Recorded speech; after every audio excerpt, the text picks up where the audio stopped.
Iran ಮೇಲೆ Israel ಮತ್ತು America ಜಂಟಿಯಾಗಿ ನಡೆಸ್ತಾ ಇರುವಂಥ ಸಮರ ಒಂದು ತೀವ್ರ ಸ್ವರೂಪ ಪಡ್ಕೊಳ್ತಾ ಇದ್ದಂತೆ ಅದರಲ್ಲೂ ಪ್ರಮುಖವಾಗಿ ಅಡುಗೆ ಸಿಲಿಂಡರ್ ಮೇಲೆ ಇದು ಸಾಕಷ್ಟು ಒಂದು ರೀತಿ ಪರಿಣಾಮ ಬೀರಿದೆ. ಅದರಲ್ಲೂ ಪ್ರಮುಖವಾಗಿ ವಾಣಿಜ್ಯ ಬಳಕೆಯ ಸಿಲಿಂಡರ್ ಮೇಲೆ ಹೊಡೆತ ಬಿದ್ದಿರೋ ಒಂದು ಕಾರಣದಿಂದಾಗಿ ಹೋಟೆಲ್ ಉದ್ಯಮ ತತ್ತರಿಸ್ತಾ ಇದ್ದಾರೆ. ಈಗ ಸದ್ಯದ ಮಟ್ಟಿಗೆ ಡೊಮೆಸ್ಟಿಕ್ ಸಿಲಿಂಡರ್ಗಳು ಮಾತ್ರ ಅಂತಂದರೆ 2 kg 5 kgಯ ಸಿಲಿಂಡರ್ಗಳು ಮಾತ್ರ ಲಭ್ಯ ಆಗ್ತಾ ಇದೆ. ಆ ಸಿಲಿಂಡರ್ಗಳನ್ನು ಮಾತ್ರ ಗ್ರಾಹಕರು ಬಂದು ಕೊಂಡೊಯ್ತಾ ಇರುವಂಥ ದೃಶ್ಯ ಒಂದು ಗ್ಯಾಸ್ ಏಜೆನ್ಸಿಗಳ ಬಳಿ ಕಂಡು ಬರ್ತಾ ಇದೆ. ನಾವೀಗ ನಜರ್ಬಾದ್ನಲ್ಲಿರುವಂಥ ಲಿಟ್ಲ್ ಗ್ಯಾಸ್ ಏಜೆನ್ಸಿಯ ಮುಂಭಾಗದಲ್ಲಿ ನಿಂತಿದ್ದೀವಿ. ಇಲ್ಲಿಯೂ ಕೂಡ ಒಂದು ವಾಣಿಜ್ಯ ಬಳಕೆಯ ಸಿಲಿಂಡರು ಲಭ್ಯ ಆಗ್ತಾ ಇಲ್ಲ.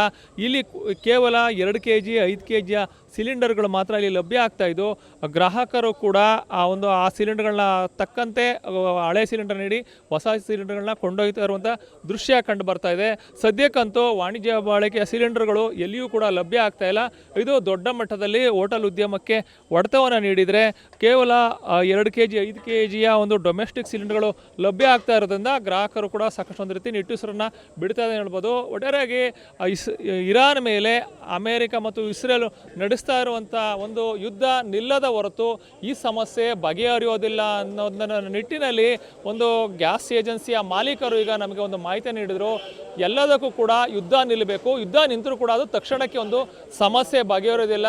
ಸುಮಾರು ಒಂದು 3-4 ವಾರಗಳ ಕಾಲ ಕೂಡ ಇದೇ ಪರಿಸ್ಥಿತಿ ಮುಂದುವರಿಯುತ್ತದೆ ಅನ್ನೋ ಒಂದು ಮಾತನ್ನು ಗ್ಯಾಸ್ ಏಜೆನ್ಸಿಯ ಮಾಲೀಕರು ಹೇಳ್ತಾ ಇದ್ದಾರೆ.